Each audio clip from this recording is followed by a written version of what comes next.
دوه بجو خبري باس کې مو بیا هم هرکلی کوم درنو لیدونکو سپیدار ماڼۍ د عبدالله د ټیم ترمنځ د اختلافاتو موضوع رد کړه. مخکې تر دې البته داسې ګونګوسې وې، البته پرون چې د عبدالله د پلویانو او د ټیم ترمنځ یو شمېر اختلافات پیدا شوي، خو دا موضوع دوی رد کړه او وایي چې د سیاسي جوړجاړي پر طرح بحث روان دی. د ثبات او همګرایي ټاکنیز ټیم غړي د دوی ترمنځ په یو شمېر مسایلو کې د نظر اختلاف دي چاره بولي، خو وایي د یوې جامع طرحې لپاره سلا مشورې روانې دي او دوی پر د بوخت دي چې د کومه طرحه چې دوی تر لاس لاندې نیولې ګواکې په دې باندې سلا مشورې روانې دي له خپلو مشرانو سره، له خپلو پلویانو سره او د دې ټیم د رهبرۍ له هیات سره په دې باندې بحث کوي چې یعنې کله چې دا وروستی کېږي او تر هغه وروسته بیا ارګ ته لیږل کېږي. دقیقا په همدې تړاو را سره په بحث کې میلمه دی د پوځي چارو شنونکی جنرال طاهر یرغل. یرغل صاحب تاسو ته هرکلی وایم، ستړي مه شئ. غواړم بحث له دې ځایه پیل کړم. روان سیاسي اختلافات یو ګواښ چې ډېر جدي ګواښ دی ملت دپاره، بل خوا تاسو وګورئ چې د کرونا ویروس د نړۍ په کچه څومره زیانمن ثابت شوی دی، څومره کسان یې ووژل، څومره یې له ستونزو سره مخ کړي دي، او ترڅنګ یې یوه ډېره جدي موضوع چې د نړۍ اقتصاد له ځوړتیا سره مخ کړی دی، همدغسې پر افغانستان هم سخت سیوری غوړولی تر اوسه پورې. امنیتي حالت تاسو وګورئ ورځ تر بلې د خرابېدو په حال کې دی. دا ټول دغه دوه ستونزې روان سیاسي اختلافات دي او ترڅنګ د کرونا ویروس چې بل جدي ګواښ دی. دغه موضوعات غواړو چې پرې بحث وکړو. غواړم بحث له دې ځایه پیل کړم. دا څه رقم یوه طرحه ده چې د ثبات او همګرایۍ د ټیم لخوا پرې کار روان دی او په هره اونۍ کې دوه درې وار ویل کېږي چې مثلا طرحه نهایي شوې ده او ارګ ته به واستول شي سبا یا بل سبا، مګر بیا هم د دوه ورځو په تېرېدو سره هغه کې بله ستونزه پیدا کېږي یا بله مسله پکې پیدا کېږي. تاسې په جریان کې هستئ، علت د ده څه شی دی؟ دا ستونزه واقعا څه شی ده او دا روان سیاسي بحران ولې تر دې ځایه وغځېد، ولې حل کېږي نه، ولې یوې پایلې ته نه رسېږي سره؟ د ستر او سپېڅلي خدای په نامه تاسو ته افغان ولس ته ډېر درناوي سلام وړاندې کوم. سلام. که واقعیتو ته وګورو خو د لوبې سړی بل څوک ده. افغانان صرف یو د لاس آله ګرځېدلي دي چې په یو رنګ او په بل رنګ باندې دا 40 کالو کې استعمال شوي قرباني ورکړي او ډېر مشکلات یې ګاللي. د اوسنی حالت په افغانستان کې اول خو دغه مسله راځي چې داسې لږ وړاندې پرې لاړ شو. مهرباني. هغه ورځ چې د انتخاباتو کمیسیون د انتخاباتو د نتایجو پایله اعلان کړه. په پایله کې ولسمشر غني ولسمشر اعلان کړ، ولسمشر یې وباله. ولې له همغې ورځې دا چې له وخته دا خبر وه چې نه منم موږ تقلب ده او دا د هغه ده، خو د نه منم خبره راپورته شوه. په پایله کې تاسې ولیده چې په یوه ورځ باندې په دوه ځای کې تحلیف اجرا کېږي خلاف د ټولو موازینو مقرراتو د افغانستان د قوانینو او د نړۍ د قوانینو سره. دا درسته خبر نه و. خو قرار یو بل منځګړیتوب یا مثلا بین المللي ټولنې په دې کې مداخله، خصوصا امریکایانو مداخله، خبر دې ته راورسوله چې باید اوس دلته یو حکومت جوړ شي له ټولو اړخونو نه. دا چې ولې دا خبر دومره وغځېدله او ولې دا ناورین رامنځته کړی او ولې د افغانستان ولس دومره ناهیلې کړی ده، علت فقط خودخواهي دي، علت فقط قدرت طلبی دي، علت فقط ځان غوښتنه ده، علت فقط په دې کې ده چې د موږ لپاره د مقام څوکۍ یو شی وي، نور که په ولس باندې څه راځي، نور که په خلکو باندې څه راځي، نور که یعنې دا اشاره ستاسو دواړو خواو ته ده؟ تقریبا دواړو خواو ته. دقیقا پوښتنه همدا دلته رامنځته کېږي. بښنه غواړم چې ستاسو خبر مې واخیستل اگر چې تکراریږم. دې دوو مشرانو ته ولې د ملي ګټو پر ځای او د ملت پر ځای شخصي ګټې مهمې دي؟ خو دلته اوس ګوره که نه قضاوت کول هم لږ ګران دي، تر بیا خصوصا چې موږ بهر له اغوس کوي بیرون یو، که دننه سړی په نظام کې یا په هغه کې سړی ښه پوهېږي چې خبر څه شی ده، بله تر هغه ځایه پورې چې له لرې موږ څارو او ګورو ورته. ډاکټر اشرف غني وایي چې ما په تیرو 5 کالو کې په دغه مشترک حکومت کې ونه شو کړای چې هغه وعدې چې مې خلکو ته ورکړي وي هغه کار چې مې باید کړی وی ومې نه شو کړی. ولې علت یې څه علت دغه و چې دا خلک ملي وحدت حکومت جوړ شو، ملي وحدت حکومت د ما مانه دا ما لیدنه په دغسې مجلس کې اورېدلي لکه دا زه ته دغه سره نږدې وم. اما دا اړخ هم دقیقا هم دغه موضوع تکراروي، دا اړخ هم عین موضوع پړه په غا چې مثلا زه نه پرېښودم چې اجرات وکړم. ولې که سړی دقیق قضاوت وکړي دلته د څوک چې زموږ خبرې اوري خدای دې وکړي داسې قضاوت ونه کړي چې زه په یو پلو پورې تړلی یم او په دغه په ګټه باندې خبرې کوم. ولې چون ولسمشر و ولسمشر ډېر کارونه وکړه وم لیده مګر سپېدار باندې څه وکړه غیر په مقررې باندې جنجال، غیر په خپلو خلکو په نصبولو باندې جنجال، نور څه کړي دي بناسي صدر اعظم. ما خو داسې یو مثبت کار نه دی تیندلی. خو په هر صورت دا هم د دې وطن یو څوک دی یو شخصیت دی، زه احترام ورته لرم ډاکټر صاحب عبدالله ته. اوس راغلو دې خبرې ته چې اوس موږ له بیرون څخه دومره دقیق نه شو پوهېدلی چې کوم یو برحق ده، خو قضاوت داسې ده.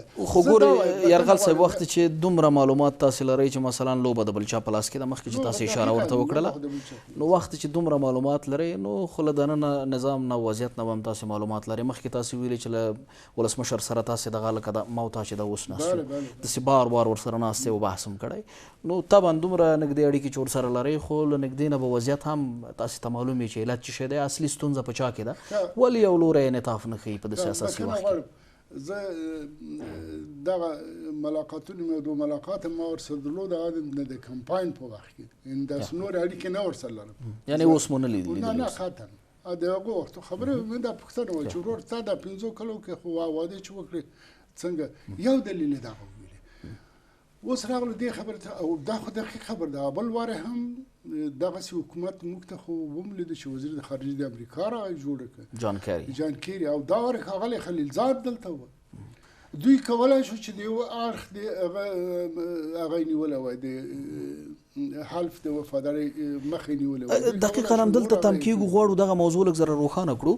ګورئ یرغل صاحب په امریکا متحد ایالات بیا په دې نظر دی وایي چې مثلا موږ ځانګړی استازی خپل راولېږه زلمی خلیلزاد، سکاټ میلر راغی دلته له بل لوري نه، بلخوا د امریکا د بهرنیو چارو وزیر مایک پمپیو راغی، یعنی دوی خپل هڅې وکړې، دوی سره جوړ نه شول دا دواړه لوري سره، دا په خپلو غوښتنو ولاړ دی او هغه لوری په خپلو غوښتنو ولاړ دی، یعنی انعطاف اصلا په منځ کې نشته. نو په همدې خاطر $1 میلیارډ مرستې هم باندې کړې له افغانستان سره او د نورو ګواښ هم کړی دی. په داسې یو وضعیت کې هغوی بیا وایي چې نه اصلي ملامتي چې ده په افغان لوري ده، په دواړو مشرانو کې ده، دوی ولې سره جوړیږي نه. خو ګورې دلته همدې خبرې ته باید سړی وضاحت ورکړي. کله چې ښاغلی خلیلزاد او میلر د ولسمشر غني په هغه کې اشتراک کوي تحلیف کې معنا څه ده؟ کله چې اروپایي ټولنه کله چې 40 هیوادونه تقریبا د 15 هیوادونو سفیران ورغلي ول په هغه ورځ، معنا دا ده چې دغه برحق ده، یعنی دته مشروعیت ورکړي لوري ته. نو پس بیا ولې چې وخت مشروعیت ورته ورکړی او له ارګ نه سره حمایت کړی، نو وروسته بیا ولې دا سناریو چینج کیږي او اوس دوی تقاضا لري همدغه ناټو، همدغه امریکا متحد ایالات، همدغه نړیواله ټولنه اوس تاسې په جریان کې هستئ بار بار غږ کوي، ګواښ یې کړی دی چې مثلا د دوی نه اوس انتظار دا لري چې بیا د سره یو مشارکت وکړي او بیا د یو ټول شموله حکومت سره ایجاد کړي. نو پس دا لوبه بیا په څه معنا ده یرغل صاحب؟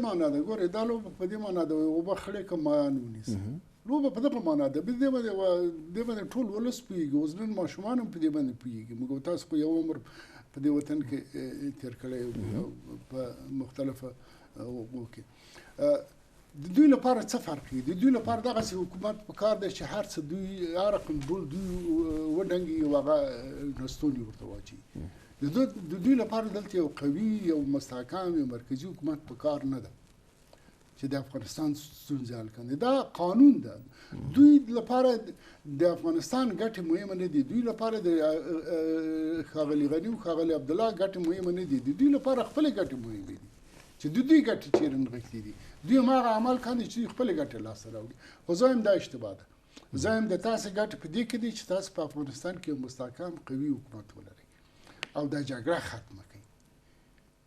په دې کې به هم ګټې ګورئ اوس راغلو دې خبرې ته چې انعطاف مثلا چې ته د دغه میز خاوند دی او زه په زوره در سره ځان نښلومه چې دې کې به ما ته حق راکړي نو ته خو به هم یو تلاش کوې تقریبا د ډاکټر صاحب غني او ډاکټر صاحب عبدالله تمل دغسې یو مثلا اوس زه دا وایم د ما نظر دا ده چې زه وایم چې ډاکټر صاحب عبدالله او ټیم دې هم په دې حکومت کې شامل شي مطابق د استعداد مطابق د امکاناتو مطابق د دوی د توانمندۍ د دوی ته هم برخه ورکړل شي دا هم افغانان دي د وطن دي بیا مطرح خلک دي په دغه ټولنه کې کار څه دي تر اوسه پورې مطرح خلک دي دا چې بیا وروسته تاریخ څه قضاوت پکې هغه بیا بېله خبره ده اوس د ونډه ورکړل شي اما دوی د خو داسې څه غواړي چې فکر کوم چې د ولسمشر غني لپاره به د منلو وړ دي یعنی بیا به هغه سیستم راځي لکه تیر 15 کاله چې دی به بیا کار هم نشي کولی له یوې خوا به جګړه وي له بلې خوا څخه به کورونا وي له بلې خوا څخه به بحران ویجاړ اقتصادي او له بلې خوا څخه دننه په دقیقا یرغل صاحب دقیقا اوس د بحث موضوع هم همدغه شی ده لکه څنګه چې تاسو ورته اشاره وکړله اوس ولسمشر غني وارګ لوري بلنه ورکړې ویلي دي چې مثلا تاسو ته په نظام کې ونډه درکول کېږي او خپله ډاکټر صاحب عبدالله ته بلنه ورکړې چې د سولې د مصالحې د عالي شورا رهبري په غاړه واخله او تر څنګ یې ملګري او هواداران دي چې دوی ته به په کابینه کې ځای ورکو خو مقابل لوری نه مني مقابل لوری نورې غوښتنې لري او نور هغه لري تر پرونه پورې چې کوم ناتایید شوي معلومات او ریپورټونه را رسېدلي وو داسې ویل کېږي تاسو به ماګه یاستئ چې دا کومه نوې طرحه چې پرې کار روان دی بحث پې باندې روان دی د سپیدار د خوا نه وایي داسې ویل شوي چې عبدالله د مصالحې د عالي شورا رهبري منلې خو په کابینه کې د 50 سلنه ونډې غوښتنه کړې او تر څنګ یې ویلي دي چې د هغو ولایتونو والیان او امنیه قمندانان به دا ګماري چې پکې ډېرې رایې اخیستي پس دا خو بیرته همغه واک وویشل شه یرغل صاحب دا موضوع خو بیرته هغه پخوانۍ هغه ته موږ او تاسې ورځو ګر چې تر اوسه پورې رسمي په برخه کې څه ویل شوي نه دي خو دغسې یو شی تاسې به معلومات لرئ که چیرې دا موضوع بیرته ارګ ته ورشي او هغوی د خوا نه ونه منل شي بیا به څه ډول یو حالت رامنځته کېږي بیا به داسې هیلهمندۍ لیدل کېږي چې واکې دوی به بیا وخت غواړي یا به بیا مثلا یوې هوکړې ته سره ورسېږي یوې پایلې ته به سره ورسېږي یوه اصطلاح ده وایي طرح بچگانه و چپروی د ما لپاره د ما له نظره دا طرح د ډاکټر صاحب عبدالله بچگانه طرح ده د هغو ولایتو والیان او قمندانان چې ما پکې رایې ډېره اخیستې دا خو د تجزیې معنا لري دا خو د بل حکومت معنا لري یعنی معنا دا چې ته د څو ولایتو لپاره کار کوي نه د ټول افغانستان لپاره یعنی که ولسمشر غني دا خبر ورسره ومني غټه اشتباه به کړي او د دې ملت ته به سبا جواب نشي نو دقیقا پوښتنه همدغه ده چې که چیرې د ارګ نه خوا نه ونه منل شي نو که چیرې د ارګ له خوا ونه منل شي او عبدالله په خپل غوښتنو باندې ولاړ وي پس څه فکر کوئ آیا داسې هیلهمندۍ لیدل کېږي چې دغه شته فرصت هم چې اوس فعلا شته دغه په هغه وخت کې هم له منځه ځي له بل خوا نړیوال ګواښونه دي اخطارونه ورکول کېږي حتی امریکا متحده ایالتونو وروستي ځل لپاره ویل تاسې جریان کې هستې ویلي دي چې که چیرې دا دواړه لوري سره مثلا جوړ رانغله موږ اړ یو چې د یو دریم انتخاب لپاره اقدام وکړو یعنی دا ډېر یو غټه مسله ده چې چیرې بحث پې فکر کوم چې ډېر پخوا په دغه میډیاو کې ویلي دي یو ورځ مې د تاسو له هغه څخه هم میزه هم وویلې چې د دوی جزئی ترین اشتباه دریم سړي لپاره زمینه مساعدې ده دوی که له دغه حالت څخه ورنوځي دقیقه ده چې دریم سړی به رامنځته کېږي او دا وطن به بیا یو بل ناورین سره په مخ کېږي تاسو وګورئ دا دغه پرون نن چې ما د اخبار اورېدلي دي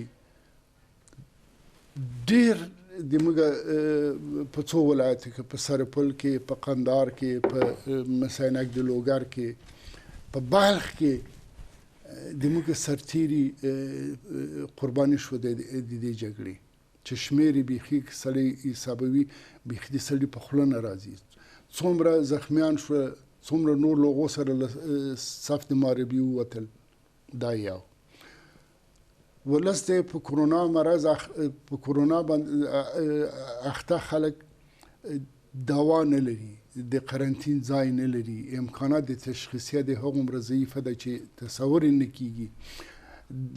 له لوږې او له بېچارهګۍ څخه د ولس مرګ مني، کرونا مني، خو بازار ته راوځي، قرنطین د نه مني ځکه چې نه لري چې ویې خوري. یعنی دوی باید سر په ګریوانه کې ښکته کړي، دومره ځان سره قضاوت وکړي چې تاسو مسلمانان یاستئ که نه، تاسو افغانان یاستئ که نه، تاسو انسانان یاستئ که نه. په دغه بد حالات کې په دې کرسۍ باندې جنگ مفهوم یعنی څه؟ دا اوس هم زه باور لرم یو هغه اوتباوتې دي چې کوي او یو واقعیتونه دي د ټولنې دي. زه منځ د پوځي ښه تحلیل او تشخیص له دغه د افغانستان له جغرافیې، د افغانستان له حکومت او د افغانستان له مخالفینو لرم. والله چې دا د امریکایانو ډار نه وي که دوی یو هفته هم دغه طالبانو ته ټینګ شي، دغه چانس دوی له لاسه ورکړي. امریکایانو اعلان وکړه که داسې نه جوړېږي موږ خپل پوځ باسو، مکمل پوځ باسي. دا سبا یې شروع وکړه چې زه وځم، لکه دا اوس چې د نه پرېږدي چې ته عملیاتو ته وځې په نام د دفاع فعال یو څه په مخ وړې او هره ورځ په لسګونو انسانان قرباني ورکوي. تاسې دغه په خوست کې انتحاري حمله وګورئ، تاسې دغه انفجاراتو کې دا څومره ملکي خلک دا 2-3 ورځو کې تلف شوي دي، دغه رامحاسبه کوي، راټوله کوي. دا د څه شي محصول ده؟ دا د دغو خبرو محصول ده چې دلته یو قوي نظام نشته، قوي حکومت نشته، د سولو پروګرام لاړ، جګړې خواته لاړ، بیرته د بندیانو مسله حل نشوه، د شپه او ورځ دوی په دغه چانهزنیو کې سره مصروفه دي. لہذا دوی باید لږ څه خدای حاضر حضور کاندې، لږ څه دومره په دغه ملت باندې رحم وکاندې، لږ څه دومره قضاوت وکاندې. ډاکټر صاحب عبدالله ته وایم که ته افغان یې، دا طرح مه وړاندې کوه چې د دغو ولایتونو، دا طرح وړاندې کړه چې د پښتون میشتو سیمو دیني افغانستان والیان زه مقرروم. دې کې به در سره خلک موافقه وکړه، دې کې به بیا دا سوال نه وي چې ته د محدودو ولایتو لپاره کار کوي. او دا طرح خو یې چاته د منلو وړ نه ده. بناءً حالت ډېر پیچلی دی، حالت ډېر خراب ده، دومره خراب ده چې له تصوره لرې خبر ده. د دې لپاره باید اوس امریکایان باید اوس چې دلته راغلي دغه مسؤلیت په غاړه اخیستی. د ما دوی ته پیشنهاد ده چې دوی دې راشي کیدیني یو داسې څه دې جوړ کاندې چې د دوی یو څه خواستیم برابر شي، دوی هم په حکومت کې راشي. زه نه وایم چې دوی دې نه وي، را دې شي، ډاکټر صاحب عبدالله دې راشي، جنرال صاحب دوستم دې راشي، خلیلي دې راشي، محقق دې راشي، عادي دې راشي، داسې صلاح الدین رباني دې راشي، اما مناسب د خپل حال دی راشي. دا څه نه چې وایي ګیره د ما او واک د ملا. را دې شي یو حکومت دې جوړ کړي، صادقانه دې د افغانستان لپاره کار وکړي، نه د څو ولایتو لپاره. صادقانه دې د ټول ولس لپاره کار وکړي، نه د یو ملیت یو مذهب لپاره. نو په هغه حالت کې بیا موږ کولی شو چې دوی ته په ډېره درانه سترګه، ډېر د احترام په سترګه موږ ورته وګورو او د دوی له ټولو غوڅ اطاعت رابرس کې اطاعت هم وکړو. او په راتلونکو کې بیا که ژوندي پاتې شو، که دا کرونا معلومه نه ده چې دوی مخکې وژني یا موږ مخکې وژني، که ژوندي پاتې شو په راتلونکو کې بیا له معقولې طرح سره راشي چې سترګې پټې دا د تقریبا څو میاشتې د دې غم تېرې دي، سترګې پټې 15 کاله تېرېږي، بیا به دغه انتخابات وي، بیا به دغه ولس وي، بیا به دغه خلک وي، بیا به موږ ملاتړ چې وکړو دوی له درستو طرحو څخه. اما په دغه شکل سره زه فکر کوم چې ډېره سخته. او که چیرې دواړه لوري بیا هم ستاسې دغه غوښتنه او دغه غږ وانه اورېدل شي، یو لوری هم بیا انعطاف نه کار وانخلي او کومه منسجمه طرحه چې مثلا ملت او ولس ترې تمه لري، که چیرې بیا هم هغه یو حالت ونه شي او دوی ونه مني، بیا هم څه فکر کوئ بیا به څه کېږي؟ خو دا ګوره ښه، دوی خو که واقعیتو ته راوړې، ما خو لومبی درته ویلي یو دا اوتې باوتې دي. مظاهره نشي کولی، کرونا درپسې ده. تجمع نشي کولی، کرونا درپسې ده. جنگ نشي کولی، چی لري، خو څو نفره که لري، خو دلته د بله خوا سم وسلوال پوځ درته پروت ده او هلته خارجی درته پروت ده. نو ته څه شی کوې؟ ځان تباه کوې، ځان بربادي هغه 15 نفره طرفداران دي بربادي. زه وایم چې ما منحیز دی افغان نه منحیز دی طرفدار د اشرف غنی، منحیز دی طرفدار د قانون. دا ده که هر څه کړي دي خو د قانون له لارې څخه راغی، قانون دته د ریاست جمهوریت صلاحیت ورکړ. دا هم وایي ولسمشر غني هم وایي چې د ټاکنو خپلواک کمیسیون چې یوه رسمي منبع ده د دې نه دی ګټونکی اعلان شو او انتخاباتي وثیقه ورکړل شوه. ترڅنګ یعنی د نړیوالو مشروعیت ورکړه د ته په تالیف کې ګډون وکړه. نو پس یعنی ستاسو په مجموع کې هدف دغه شی دی، یعنی تاسو پر ډاکټر عبدالله غږ کوئ چې دا کوم نسبي فرصت ګر چې ډېر ځان شوی، دا کوم نسبي فرصت چې اوس رامنځته شوی له د استفاده وکړي او د هم له لاسه نه ورکوي او دواړه د سره مټې راونغاړي او د نظام د آبادۍ د هېواد د آبادۍ لپاره د سره یعنی یو شي او هڅې د سره وکړي. ستاسو هدف هم دغه شی؟ ما هدف بالکل ما هدف تاسې اخیستی. تر هغه ځایه پورې چې زه له لرې نږدې نه ورسره پېژنم، له لرې د ډاکټر صاحب عبدالله له کرکټر سره آشنا یم. ډاکټر عبدالله انعطاف پذیره سړی ده، ولی څنګه یو تعداد خلک دي چې هغه بیا له بیرونه څخه نه پرېښودل کېږي. هغه یعنی ستاسو د بیرون نه هدف دا دی یعنی د سیمې استخبارات ګاونډي خصوصا ګاونډي هېوادونه دي، ایران، د دوی لاسوهنې دي چې نور دا خلک دلته خپل هغه لري مستند اسناد وجود لري. دا به یو ورځ بربنډه شي، یو ورځ به دا خلک ګرچې ټول ولس پېژني خو دا مختلف امکاناتو یې دغه خلک ګروګان نیولي دي، ځان نشي هغه کولی. نو هغه خلک د ده لپاره اوس خاندي. که دی ومني، ما به د فیسبوکو کې لوستي دي چې مثلا ډېر مسایل ده منلي دي، صلاحالدین رباني یې نه مني، ډېر مسایل ده منلي دي، دوستم یې نه مني، ډېر مسایل ده منلي دي، خلیلي یې نه مني. یعنی ګوره دغه خپله تر پرونه پورې همداسې ګونګوسې وې چې ګواکې د دوی په ټیم کې داسې ځینې اختلافات پیدا شوي.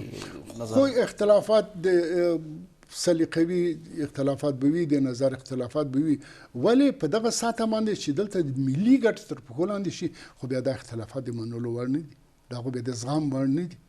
بنا زه ډاکټر صاحب عبدالله باندې غږ کوم چې ته یو پېژندل شوی شخصیت یې، تا 3 دورې د دغه ولسمشرۍ لپاره ځان کاندید کړی، په له اوله د بن له جلسې څخه رادېخوا په دې حکومتو کې ته مطرح سړی وې او ته نه باید د خپل حیثیت او عزت او د دومره سیاست چې کړی دی د څو خودخواو، څو چوکي پرستو، څو استفاده جو د هغو د خواستو قرباني کې ته باید حتی ځان د ملي ګټو لپاره قربانۍ ته تیار کړي، نه چې دغه خلکو د ګټو لپاره د ځان یو داش جوړ کړی دی، یو کانکریټي دیوال دی جوړ کړی دی، نه پرېږدي چې د حکومت حرکت وکاندي. او د حکومت حرکت په څه معنی؟ کابینه نشته د نوي حکومت معطل ده، مقررې ده نشته معطل دي، که باز ځینو ځای که بعضې مقررې کېږي هغه هم چون رئیس جمهور مصروف ده، هر وزیر چې یو پیشنهاد ور که خپل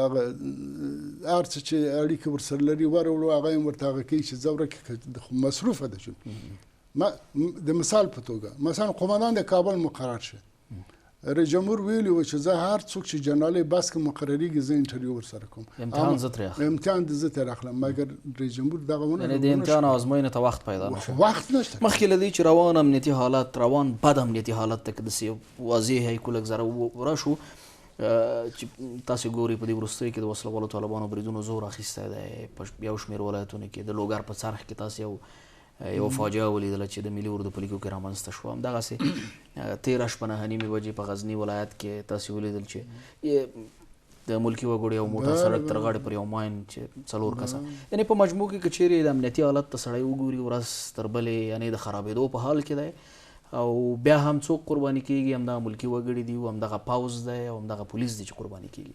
مخکې له دې چې دې موضوع ته راشو غواړم د لږ څه اشاره د هغه ته ولرو بېوزلۍ مخکې چې تاسو ورته په خپلو خبرو کې اشاره وکړه. ما په ابتدا کې ویلې یو ستر ګواښ چې د دې ملت پر وړاندې پروت دی د کرونا ویروس دی چې نړۍ اقتصاد له ځوړتیا سره مخ کړی او دغسې پر افغانستان هم اغېز ښندلی. له بله پلوه د روان سیاسي بحران دوام خلک داسې کړي چې اوس دولت هم مجبوره دی، کورنۍ چارو وزارت هم مجبوره دی، چون د داسې یو ویروس سره دوی مبارزې ته راوتلي چې اصلا نړۍ ورته حیرانه پاتې ده. یعنی دولت مجبوره دی چې د قرنطین موده وغځوي، خو له بله پلوه دوه ګواښه چې د بېوزلو پر وړاندې متوجه دي دلته، یو د کرونا ویروس دی او بل تاسې وګورئ د قرنطین وضعیت دی چې اصلا په مجموع کې هیڅوک له کوره نشي وتلی. یو شمېر هیوادوال چې د افغانستان یو فقیر بېوزله ملک دی، تاسې ګورئ چې بېوزلۍ کچه پکې ډېره زیاته پراخه ده او ډېره زیاته ده.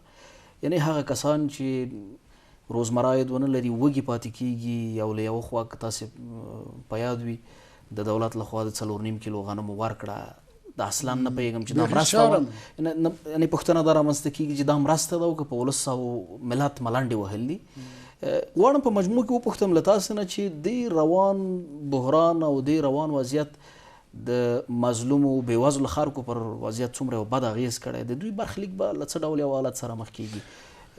موږ له درې مسلو سره مخامخ یو. ګورئ، یوه خوا جګړه د طالبانو د حکومت ترمنځ، بله خوا سیاسي کړکېچ، بله کرونا مرض.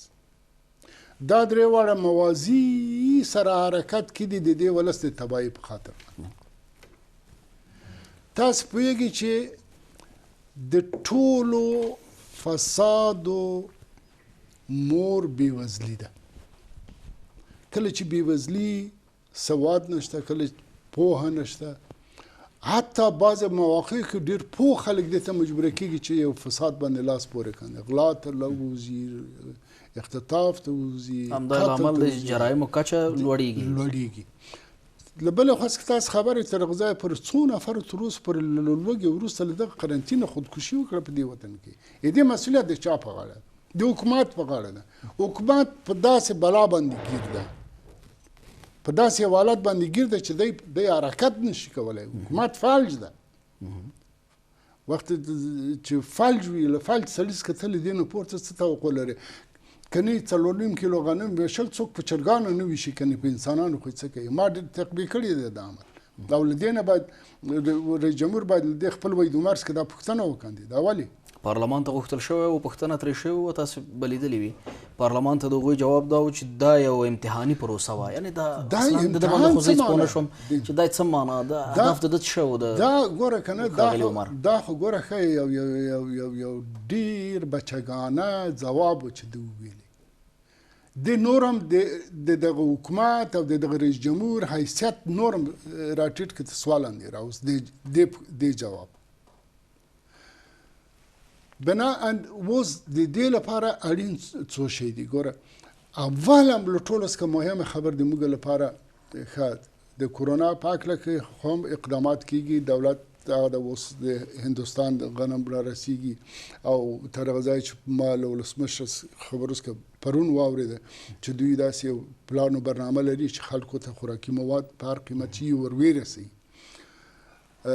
دا مرسته خو به هم د 4.5 کیلو ته ورته نه وي. فکر کوم چې دا وارې به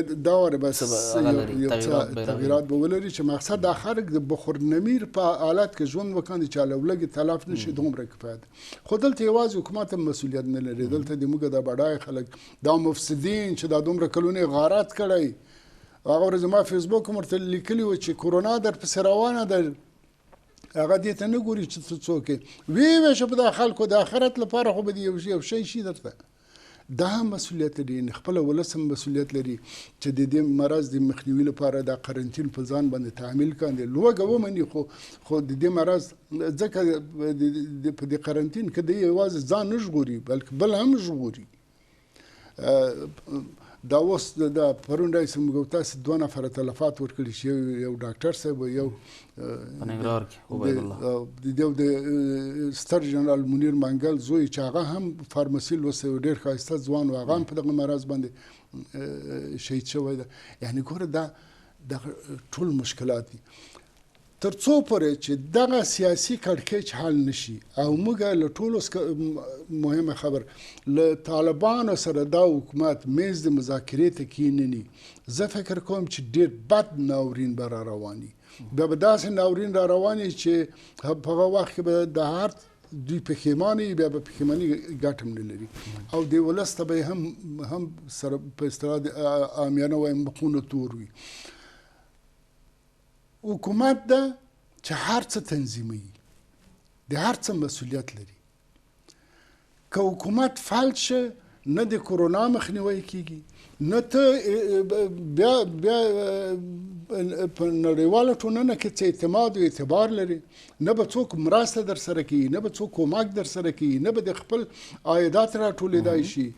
بناءً له ټولو نسکالي نه خبردار ده چې اول دوه خپل سره جوړ شي، دویم د طالبانو سره د مذاکرې میز ته سره کینی او امریکایان هم باید اوس مداخله وکړي د مسلې ته. دا مسله باید دوی حل کړي، دوی مسؤلیت لري دلته، دوی راغلي دي، دغه جګړه دوی راوړې ده، دا جګړه د ختمه کړي.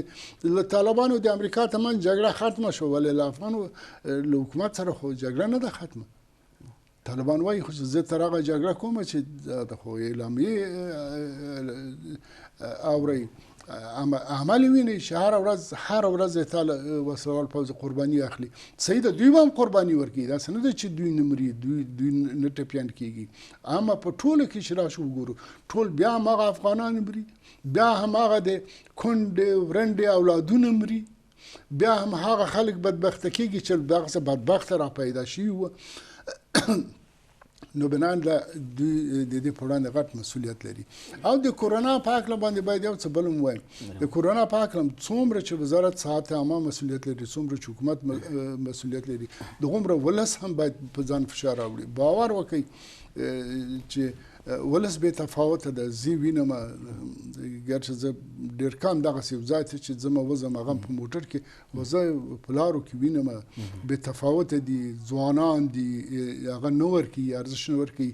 حتی بېګا مې لا واورېده چې یو رستوران په 10مه ناحیه کې د فعاله ده، د یو ښځې رستوران ده، هغه د یو رنګه هلته خلک ځي ورځي. یعنې دغه شیانو باید مخنیوی وشي، قرنطین باید دقیق مراعات شي، حکومت باید قرنطین جدي ونیسي، حداقل د 2 هفتو لپاره یې ښه جدي ونیسي، بیا هم یو څه مهار کېږي دا مرض. او که په دغه شکل سره باندې وي، زه فکر کوم چې موږ یو غټ ناورین سره مخامخ کېږو. موږ خدا ناخواسته د کرونا له لحاظه څخه به داسې یو حالت سره مخامخ شو چې مړي به په سرکو کې پراته وي، لکه ایټالیا څوک به ټولولی نه شي، او جګړه به هم د ستوني ته را رسېدلي چې د دفاع ته به څوک بیا نه لري. نو ډېر بد حالت خدای دې راځم وروستی ستاسې تخصصي برخې امنیتي وضعیت ته راځم چې دا زموږ له بحثه پاتې نه شي. که چیرې وضعیت همدا شان دوام وکړي او دوی سره کومې پایلې ته ونه رسېږي، دې خوا ته تاسې وګورئ چې امنیتي حالات هم ورځ تر بلې د خرابېدو په حال کې دی او یو څه د جنایي جرمونو سطح هم بیرته لوړه شوې ده چې دا به مخکې تاسې وویلي چې یو له عمل یې د فقر و بېوزلي ده. که چیرې دا وضعیت دغسې دوام کوي او دوی سره کومې پایلې ته نه رسېږي، څه فکر کوئ ستاسې په نظر دا روان امنیتي حالت باید څه ډول بیرته را کنټرول او کابو شي؟ په دې برخه کې څه اقدامات وشي؟ ستاسې توصیه او سپارښتنه څه ده په دې برخه کې؟ ګورې دا خو داسې خبر ده چې دا په ولس بشر غني پورې اړه لري چې دی څنګه کولی شي د دې مدیریت وکړي. خو زه یوه مشوره په دې ځای کې دغه ورکوم چې په دغه حالت باندې چې دا اوس دوی سره روان دي او په دغه رقم باندې چې دا اوس هغه کوي، فکر کوم چې هغه نه مهار د دوی لپاره لږ څه مشکل شي. وزارت دفاع دا اوس کې چې زه ورته ګورم د مال نظر اسکه کارونه درست نه دي.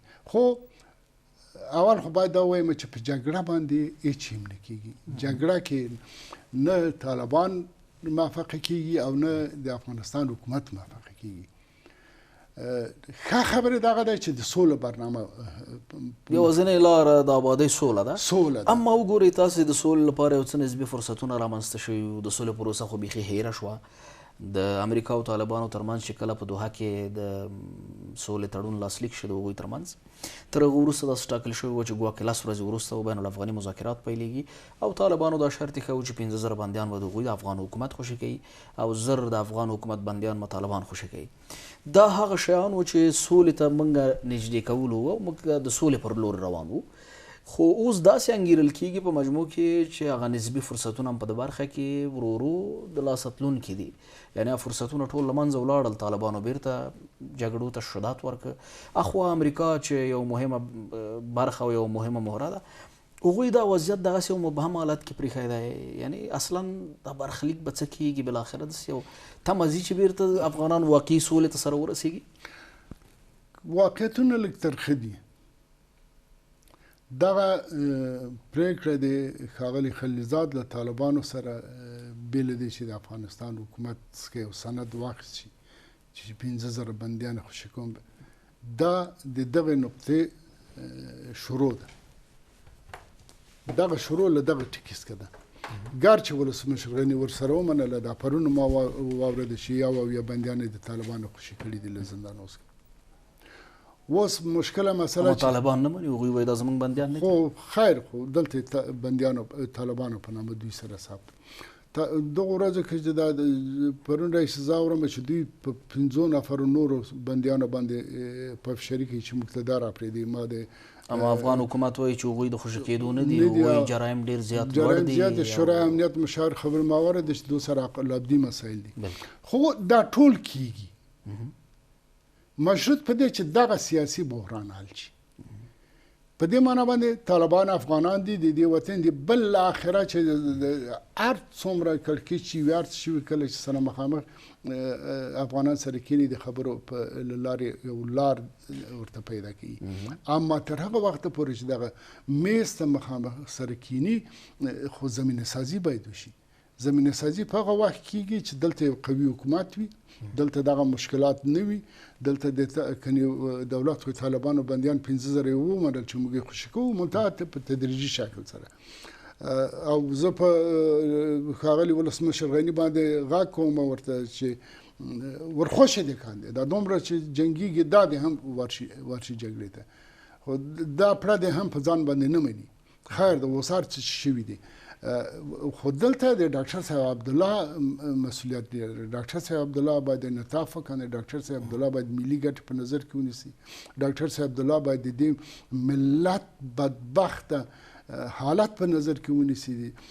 دا کرونایي حالت له ټولو نه بدتر ده چې امریکا غوندې هېواد په ګونډو کړی، چین یې ولیده.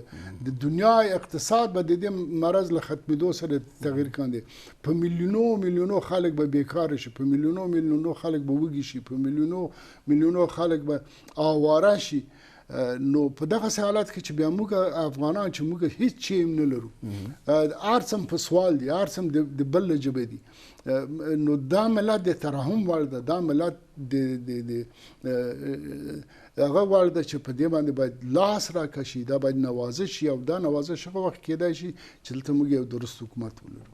یعنی په مجموع کې تاسو دا وایي چې که چیرې دا روان سیاسي بحران نه وای اصلا په منځ کې، نو واقعا هغه کوم منډې وتړل چې د سولې په برخه کې شوي، کوم فرصتونه چې ایجاد شوي، طبعا موږ یو څه نږدې کوو تر اوسه پورې سولې ته.